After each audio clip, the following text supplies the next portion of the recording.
El día de hoy vamos a hablar de uno de los peores criminales que vi en mi vida. Y miren que tocamos de todo en este canal, pero este hombre realmente dividió a toda la sociedad y casi causó una guerra civil. Este es un caso que ustedes me pidieron mucho y ahora entiendo por qué. Si tienen casos que quieren que cubramos, déjenme en los comentarios que siempre anotamos y tomamos en cuenta todas las recomendaciones.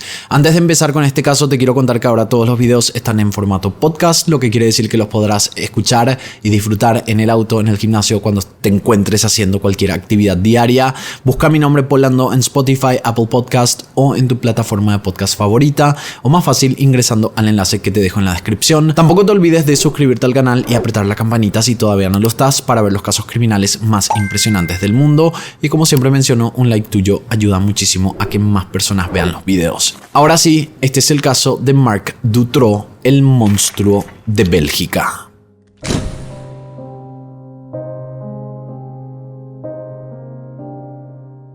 En agosto de 1995, Anne Marshall, de 17 años, y su amiga Effie Lambrechts, de 19 años, se querían ir de vacaciones a Blankenberge, en la costa de Bélgica, con unos amigos. El papá de Anne, Paul, al comienzo no estaba muy convencido de dejarla ir porque era menor. Además, era la primera vez que iba a viajar sin la familia y eso a cualquier padre le pone un poco nervioso. Pero Anne era una chica muy responsable, le prometió que se iba a portar bien y como ya casi era mayor de edad, con su madre lograron convencerlo para que la dejara ir. El 22 de agosto, ya en las vacaciones de Blankenberge, Anne y Effie se fueron a un show de hipnosis donde fueron filmadas por una persona en el público. Al terminar el show decidieron volver, pero perdieron el último tranvía que iba a donde se estaban hospedando, entonces decidieron hacer un autostop. Más tarde, esa misma noche, un amigo de Anne llamó al padre de Anne a decirle que estaba preocupado porque las chicas no volvieron del espectáculo. Paul, el padre, tomó esto muy en serio desde el comienzo, porque sabía que esto no era para nada normal en Anne, entonces acudió a la policía de inmediato. La policía parecía bastante tranquila, lo cual le preocupó más a Paul, que ya era un manojo de nervios a esta altura. Le preguntó, ¿entonces qué van a hacer?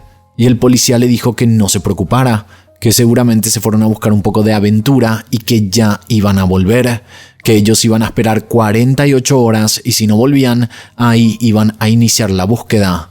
Lamentablemente es muy común que la policía dijera este tipo de cosas a la gente por ser jóvenes, como eran Anne y Effie, pero Paul no se quedó contento con esto. La familia de Anne y Effie imprimieron folletos con la descripción de las chicas, alertaron a la comunidad y empezaron a hacer su propia búsqueda al ver que las autoridades se sentaban a esperar a que reaparecieran por su cuenta. Mientras estas dos familias se movilizaban para encontrar a sus hijas, se habían enterado que había varias niñas también desaparecidas, entre ellas dos niñas de 8 años, compañeras de colegio llamadas Julie y Melissa. Julie y Melissa desaparecieron el 24 de junio de 1995, 2 meses antes que Anne y Effie. En ese entonces la policía no estaba relacionando las desapariciones entre sí, pero la gente empezó a unir los cabos porque era muy raro que en esa época desaparecieran tantas niñas menores. Mientras todas estas desapariciones estaban ocurriendo, una mujer llamada Janine Lowens mandó una larga carta a la policía y les dijo algo que no van a poder creer. Janine dijo que sospechaba que su propio hijo, llamado Marc Dutroux, podía ser el responsable de las desapariciones de las niñas. Vecinos de una casa de Marc habían llamado a su madre Janine porque le tenían miedo a Marc. Estos vecinos escuchaban ruidos extraños de noche, todas las ventanas estaban cubiertas con bolsas de plástico negras y habían visto a 2 chicas jóvenes entrar a la casa recientemente. Janine sabía que no podía confiar en él y por eso habló con la policía. Pero ¿quién era su hijo? ¿Quién era Marc Dutroux?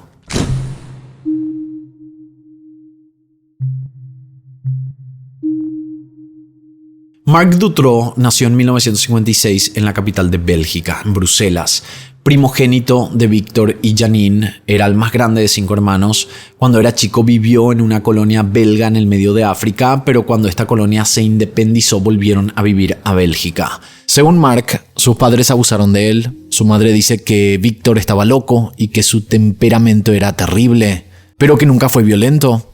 Victor y Janine se separaron cuando Mark tenía 16 años y Victor abandonó a su familia dejando a los 5 hijos a cargo de Janine. Mark terminó la secundaria, consiguió trabajo como electricista y se fue de la casa de su madre. A los 20 años se casó con una mujer llamada Françoise Dubois, con la cual tuvo 2 hijos. Durante estos años, Mark empezó a robar partes de autos y vender estas partes a deshuesaderos. Desde sus 23 años ya empezó a tener problemas con la justicia por estos robos, por asalto y también por tráfico de sustancias. También se dice que siempre iba a estas pistas de patinaje sobre hielo donde siempre hacía como que se resbalaba para tocar a chicas jóvenes. Una vez se chocó a propósito varias veces con una chica y el novio de esta chica la defendió. Este novio fue detenido por asalto y agresión a Mark y Mark fue baneado de la pista de patinaje. El matrimonio por obvios motivos no iba para nada bien.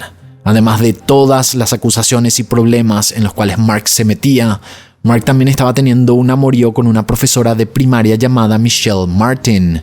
Françoise, cansada, se separó de Mark luego de 8 años de comportamiento abusivo hacia ella y sus hijos y le ganó la custodia de sus 2 hijos. Unos años después de la separación, Mark se casó con su amante Michelle y con ella tuvo 3 hijos más. A diferencia de Françoise, que era un obstáculo en la vida criminal de Mark, Michelle era la cómplice ideal. El 14 de diciembre de 1985, Mark secuestró a Axel D., una chica de 18 años. Él estaba acompañado de su esposa Michelle y también de un amigo llamado Petegem. Axel pudo escapar y le contó todo a la policía.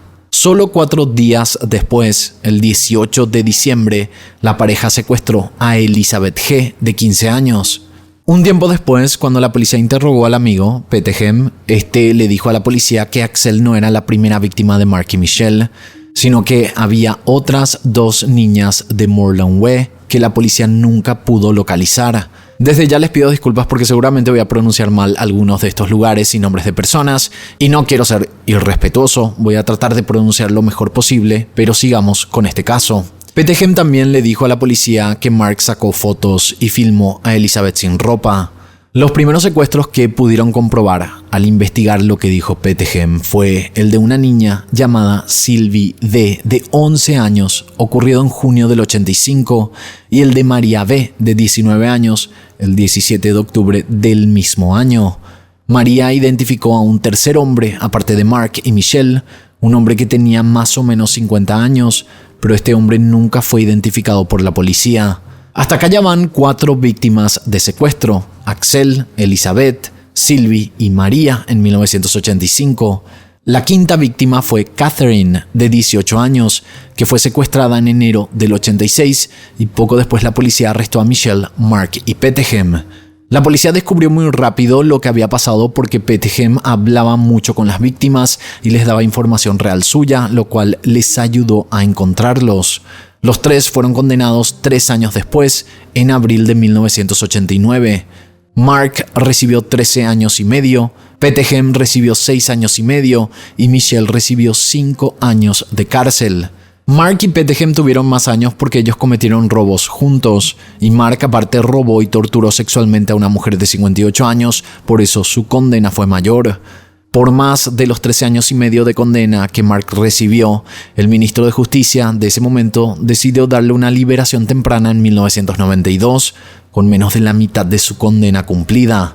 Durante su estadía en la cárcel, Mark logró convencer al personal médico que tenía discapacidad mental, porque sabía que con eso iba a poder acceder a una ayuda del Estado de 1.200 euros al mes.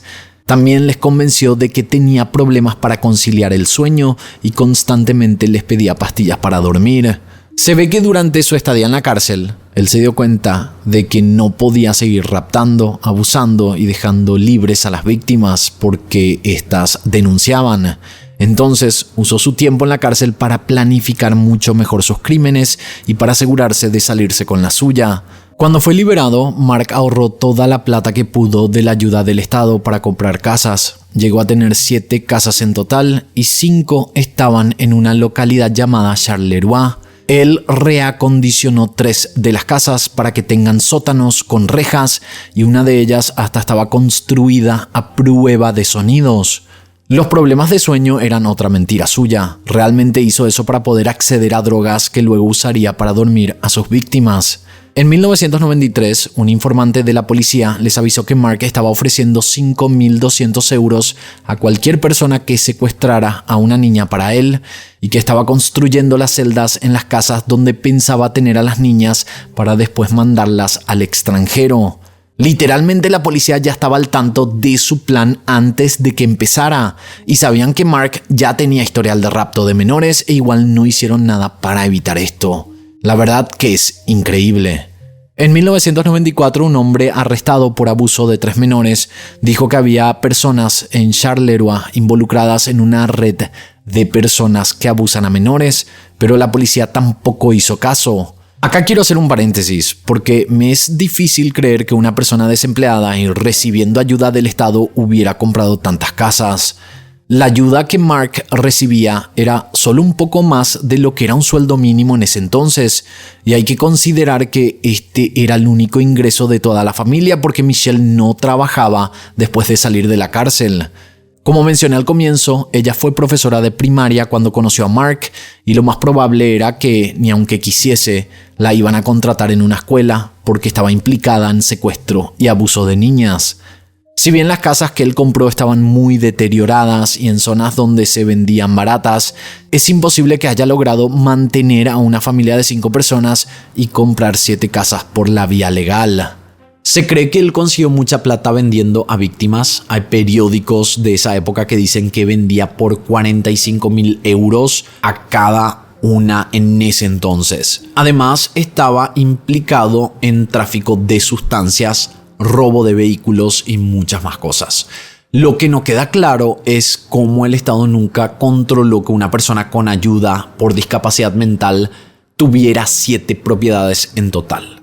Probablemente estas casas fueron compradas de manera ilegal y como eran zonas complejas, las autoridades tampoco aparentemente lo habían notado. En breve continuamos con este caso. Antes quiero agradecer a todos los miembros del canal que están mes a mes y que tienen beneficios únicos, como por ejemplo tener los videos antes y sin comerciales, emojis exclusivos para usarlos en la caja de comentarios y la insignia de batería que se va cargando con los meses. Por tan solo 99 centavos de dólar tenés acceso a todos estos beneficios y de paso es una manera de ayudar a este canal. Para ser miembro solo tenés que apretar el botón unirse o con el enlace en la descripción. Ahora sí, seguimos con este caso.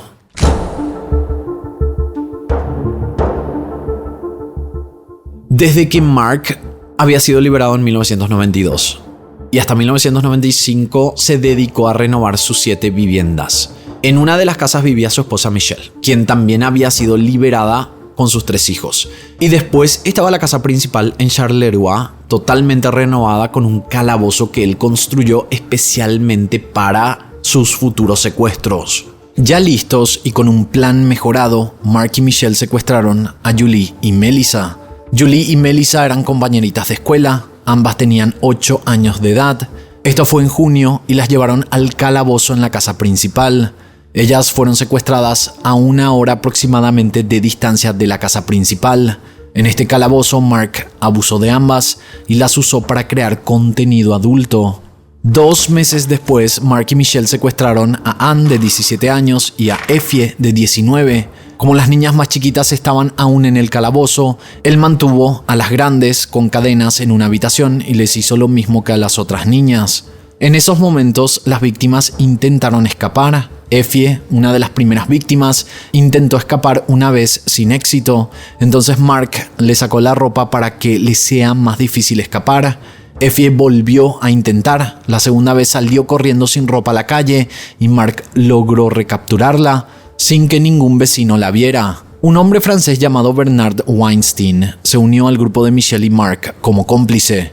No queda muy claro en qué momento Bernard se unió a ellos, pero la primera vez que fue nombrado en este caso fue en el secuestro de Anne y Effie. Según Mark, al ver que las chicas le estaban siendo muy difíciles de manejar, le pidió a Bernard que se deshiciera de Anne y Effie. Pero según Michelle, fueron Mark y Bernard quienes lo hicieron juntos. Ellos les pusieron sustancias en la comida a Anne y Effie. Después las cubrieron con plástico y las trasladaron a Jumet. donde Mark tenía otra propiedad. Al llegar, ellas seguían dormidas y las enterraron vivas. Anne y Effie no sobrevivieron a esto. Poco después del fallecimiento de estas chicas, el cómplice de Mark, llamado Bernard, robó una van con otro hombre llamado Philippe y escondieron el vehículo robado en un hangar que parecía abandonado, pero el dueño del hangar encontró la van y llamó a la policía. Mark y Bernard pensaron que Philippe y otro hombre llamado Pierre, que eran sus cómplices, fueron los que llamaron a la policía. Por esta supuesta traición, le dijeron a Philippe y a Pierre que se fueran a la casa de Bernard. Cuando llegaron ahí, los durmieron con sustancias y les privaron de su libertad. Mientras tenían a Philippe y Pierre atrapados, se fueron a la casa de Pierre, donde encontraron a su novia, llamada Benedict, y la llevaron también a la casa de Bernard. Es muy confuso, pero básicamente estaban 3 personas que a esta altura estaban atrapadas en la casa de Bernard: Philippe, Pierre y su novia Benedict. Los dejaron ahí y se fueron a buscar a otra persona. Mientras salieron, Benedict, la novia de Pierre, logró escapar. Un vecino la encontró y así llamaron a la policía. La policía fue hasta la casa de Bernard y así liberaron a los 2 hombres. En este momento Mark ya estaba totalmente desesperado. Se dio cuenta que la policía iba a buscar a Bernard porque los habían llevado hasta su casa. Entonces decidió deshacerse de este hombre. Secuestró a Bernard y lo tuvo en su casa principal entre el 13 y 20 de noviembre. Como tenía a Bernard en el calabozo, dejó a Julie y Melissa que anduvieran libres en la casa. Mark le había dado comidas con sustancias para dormir a Bernard y cuando finalmente se durmió, le puso unas abrazaderas metálicas, esas que se usan normalmente para mantener las mangueras atajadas a la canilla. Le puso eso en las partes íntimas hasta que Bernard le dijo dónde tenía dinero escondido. Una vez que le sacó esta información, lo enterró vivo en una de sus propiedades que estaba en Sarlat-Bisières, más o menos a media hora de la casa principal. Volvamos de nuevo un rato a Pierre, el hombre que estuvo secuestrado y que luego fue liberado gracias a la mujer que se había escapado de la casa. Él había reconocido a Mark, entonces Mark terminó siendo arrestado. Y acá está lo más loco de esta historia. Mark no se esperaba ser arrestado, y en ese momento seguían en su casa Julie y Melissa, las 2 nenas de 8 años. A esta altura, ellas ya llevaban más de 7 meses secuestradas. La policía allanó la casa 2 veces en ese mes, el 13 y el 19 de diciembre. Y esto porque había gente que llamaba y decía que las niñas estaban ahí y supuestamente nunca encontraban nada. Hay distintas historias respecto a estas visitas a la casa, pero según varias fuentes, cuando la policía fue a la casa, escuchó a las niñas, pero Mark le dijo que eran las hijas del vecino, entonces no le dieron importancia. Hay otra versión que dice que Mark le había dicho a la policía que los ruidos eran de sus propios hijos. Él tenía 3, pero en ese caso no se explica por qué ellos no fueron a ver a los chicos. Porque si corroboraban esto, se iban a dar cuenta que se trataba de Julie y Melissa. Acá no está muy claro cómo ocurrió todo, pero Mark y Michelle dijeron que cuando Mark fue arrestado, las niñas estaban con vida y Michelle había quedado a cargo de darles agua y comida. Michelle no hizo esto porque dijo que tenía demasiado miedo de ir al calabozo, por el hecho de que la policía seguía recibiendo denuncias y revisando la casa. Inicialmente Mark dijo que supuestamente al ser liberado, 4 meses después, ambas estaban aún con vida cuando volvió a la casa. Julie supuestamente perdió la vida ese día. Y por más que él intentó cuidar a Melissa para que mejorara, Melissa tuvo el mismo destino unos 4 días después. Más adelante en el juicio, Mark cambió su historia y dijo que Julie y Melissa estaban sin vida cuando él volvió de prisión, lo cual lamentablemente es lo más probable, porque un experto llegó a decir que es imposible que hubieran sobrevivido con la cantidad de comida y agua que tenían por más de 3 meses, a menos que Michelle u otra persona hubiera ido a atenderlas, pero esto nunca sabremos. Tampoco queda muy claro por qué dejaron libre a Mark de nuevo. Mark había salido antes de su primera condena de 13 años con la única condición de que no volviera a delinquir, pero lo hizo. Normalmente en estos casos se revoca la libertad condicional y se tiene que cumplir la condena original, que en este caso tenía pendiente unos 6 años más, pero volvieron a liberarlo por alguna razón después de 4 meses. Al salir de la prisión, Mark enterró a Julie y Melissa al lado de su cómplice Bernard en la propiedad de Sarlat-Bisières. Libre de nuevo, esperó 2 meses y volvió a secuestrar. En mayo secuestró a una niña de 12 años llamada Sabine y en agosto a Laetitia de 14 años. Cuando Mark abdujo a Laetitia, ella estaba cerca de una piscina pública y un joven lo vio y recordó los 3 últimos números de la chapa de la van. Este joven llamó a la policía y le dio este dato. Con esta información la policía finalmente rodeó todas las propiedades de Mark. Lo detuvieron y cuestionaron. Después de 2 días de interrogatorio, finalmente Mark se quebró y dijo: bueno, te doy 2 niñas. Así, como si fueran mercaderías, que fue la manera en la cual él las veía. Los investigadores llevaron a Mark a la casa principal, donde él les mostró el calabozo.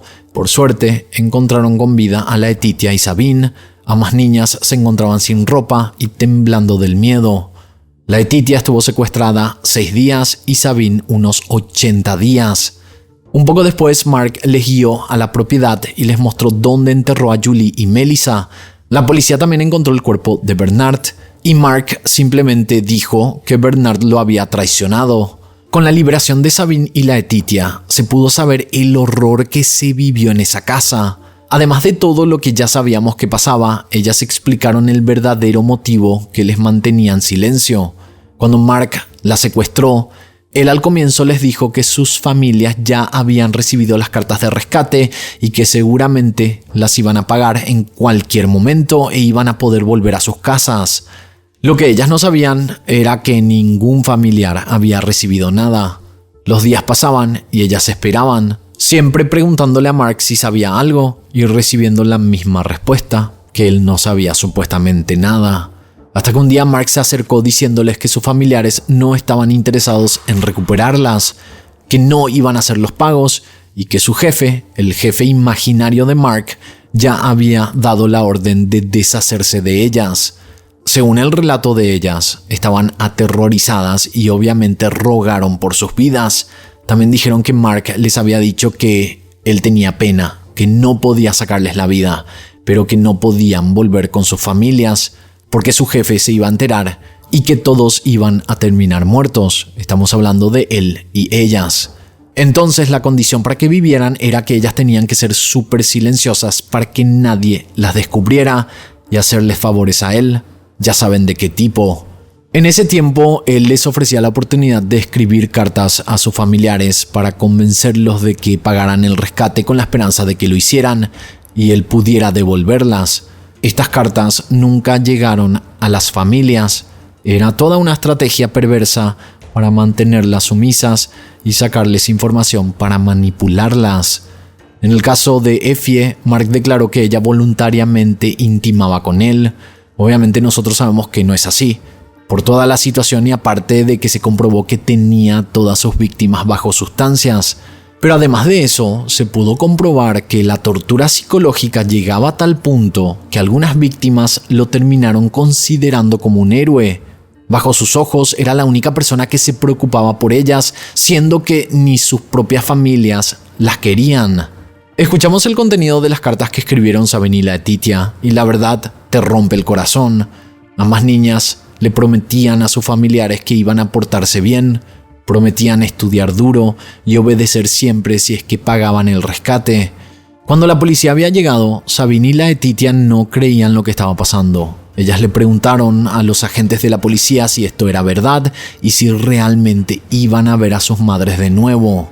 Sabine cuenta que cuando fue liberada, el primer shock más grande que tuvo fue ver a toda la gente, conocidos y extraños que la recibieron con besos y abrazos cuando ella creía que nadie la quería ni la estaban buscando. Había un país entero movilizándose por ella y esto realmente la había sorprendido.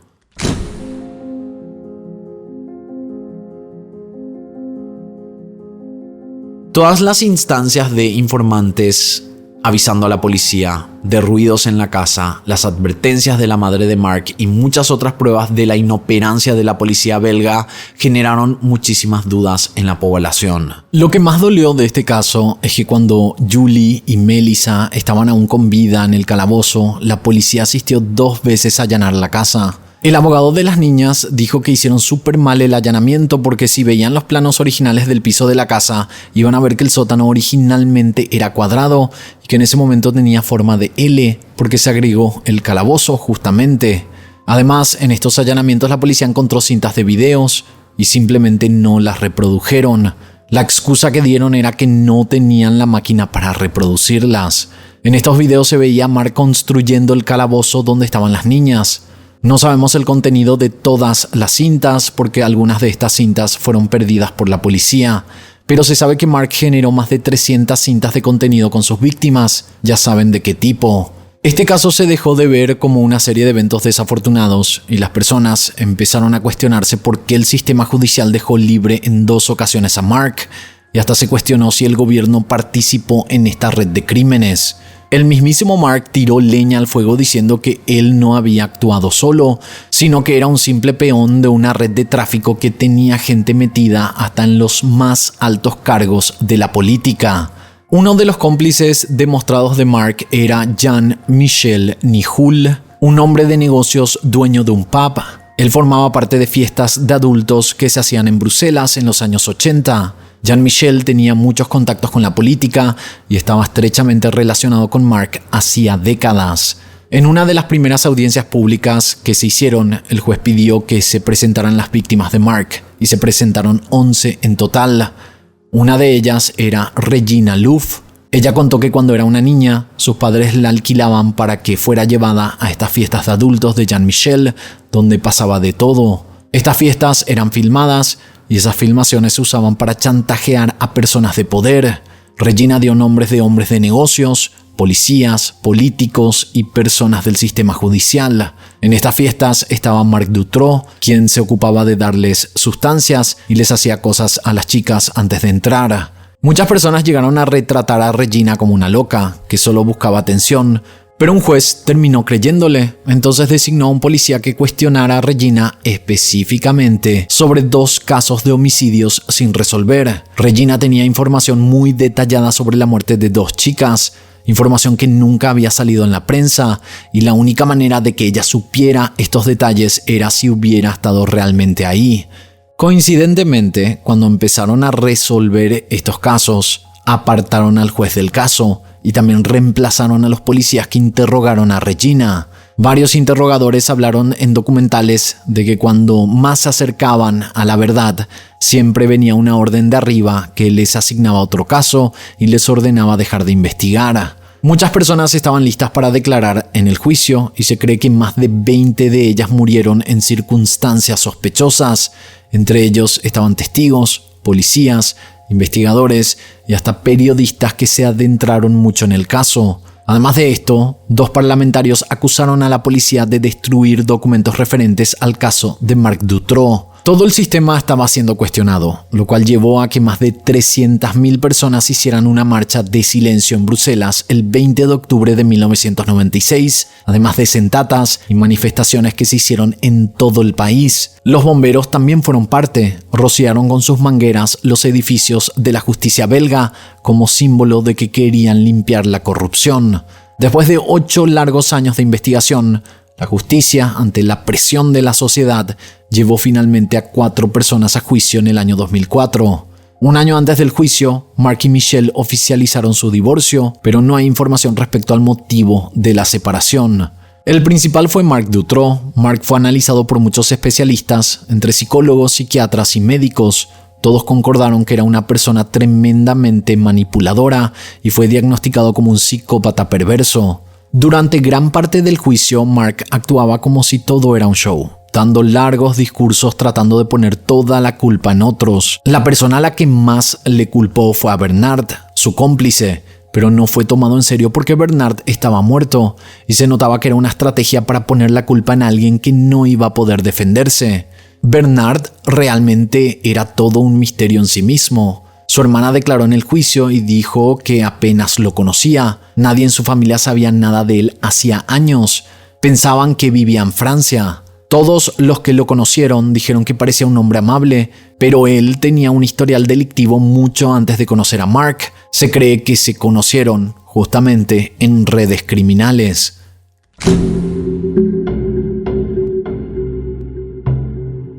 Marc Dutroux fue declarado culpable por secuestrar, privar de su libertad y abusar de 6 chicas.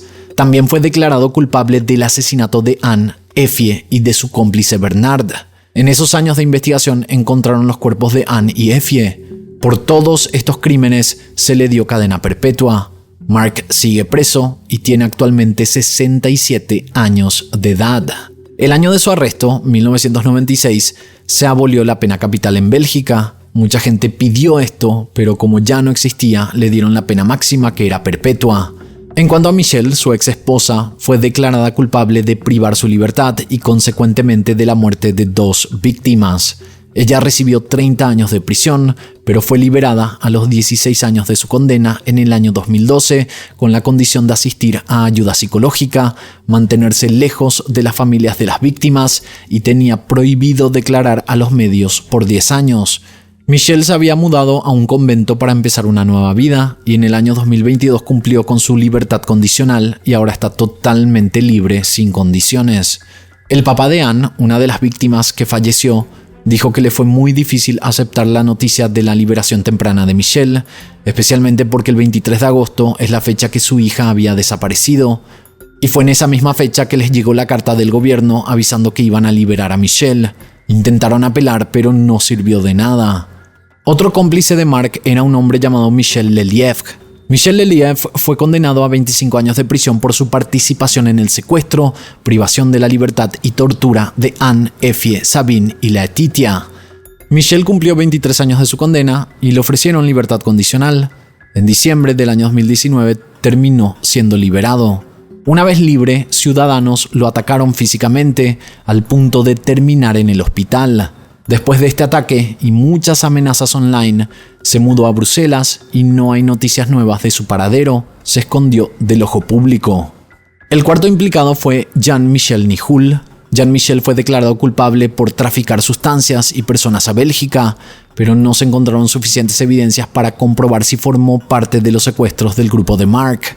A Jean-Michel Nihoul le dieron 5 años, los cuales cumplió y al ser liberado demandó al ministro de Justicia y a testigos que testificaron en su contra. Trabajó vendiendo acuarios, escribió y vendió 10.000 copias de una autobiografía, fue anfitrión de un programa de radio y murió en el año 2019. En el juicio asistieron 2 de las víctimas que sobrevivieron, Sabine y Laetitia. Ambas le preguntaron a Marc por qué había hecho todo eso, pero él no les respondió, solo se quedó en silencio evitando el contacto visual a través de la caja de vidrio antibalas donde lo sentaron. Durante el juicio salieron a la luz muchas más pruebas de la ineptitud policial, entre ellas el hecho de que la policía escuchó voces en 1995 cuando buscaron en la casa de Marc. Eran las voces de las niñas de 8 años, Julie y Melissa, como ya contamos anteriormente. Este caso causó muchas renuncias de altos cargos de la policía. En 1998, a los 2 años del último arresto de Marc, él escapó de la cárcel brevemente antes de ser recapturado. Por este hecho renunciaron el ministro del Interior y el ministro de Justicia. Ese mismo año, el caso de Marc hizo que se creara la Organización Europea para Niños Desaparecidos y Explotados. Este caso fue el más grande y costoso de la historia de Bélgica, con más de 700 testigos en el caso, y se estima que solo el juicio costó unos 4,5 millones de euros, sin contar los años de investigación que se estima que superan las decenas de millones de euros. La madre de Marc, Janine, dijo que él fue criado exactamente igual a sus otros 4 hijos, que son normales.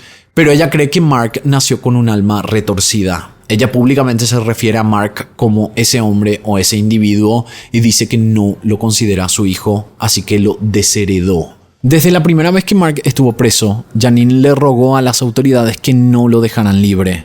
Y cuando seguían desapareciendo niñas, escribió la carta a la policía explicando por qué ella estaba segura que su hijo era el responsable.